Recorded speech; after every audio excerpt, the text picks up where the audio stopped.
This is One Sentence News, a daily podcast featuring 3 news stories with a sentence-long summary and 1 sentence of context apiece. I'm Colin Wright. This is a sponsored message. I've been using Anchor as my podcast host for a while now, and it's been a pleasure to use. Anchor offers benefits that most other hosts do not. It's free to use, but it also has a collection of tools that allow you to create a podcast completely within the Anchor website or smartphone app. They distribute your show to Apple Podcasts, Spotify, and all the other distribution channels without any additional effort on your part, and you can make money from your podcast without any minimum audience size. So you can use it as a more traditional podcast host like I do, but it's also got everything you need to start a podcast from scratch. If you're keen to give it a shot, download the free Anchor app or go to anchor.fm to get started. It's Thursday, December 1st, 2022. Let's talk about the news.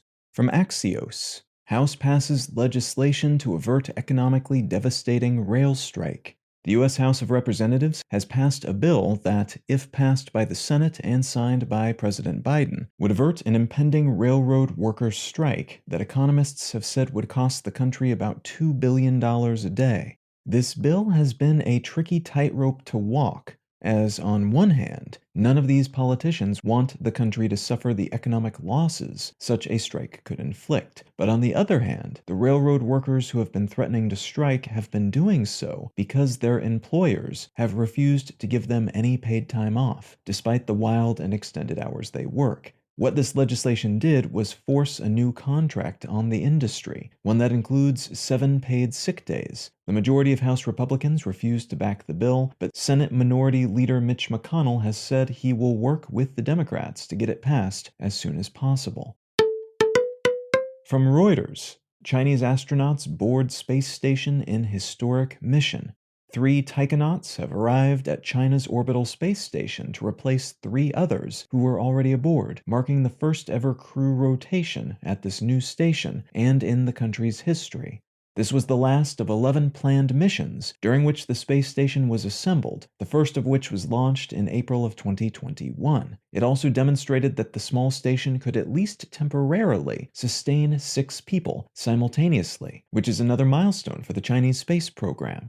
The station's name translates to Celestial Palace and is only the second ever consistently inhabited multi-module craft to be perched in orbit after the International Space Station. And from the Associated Press, San Francisco will allow police to deploy robots that kill.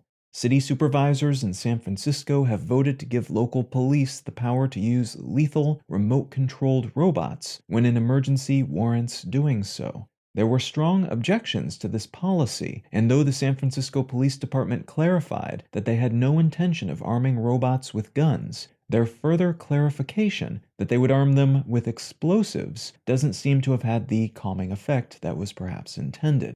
The idea behind this permission is to give the police the ability to send robots into, for instance, a hostage situation, to disorient or incapacitate a dangerous person when other people's lives are at stake. But many critics worry about slippery slopes and how even the best of intentions might lead to a city full of remote-controlled murder bots that can be hacked, used to assassinate the department's or an individual cop's enemies, or otherwise misused in ways that can be concealed or plausibly denied, but can't be taken back.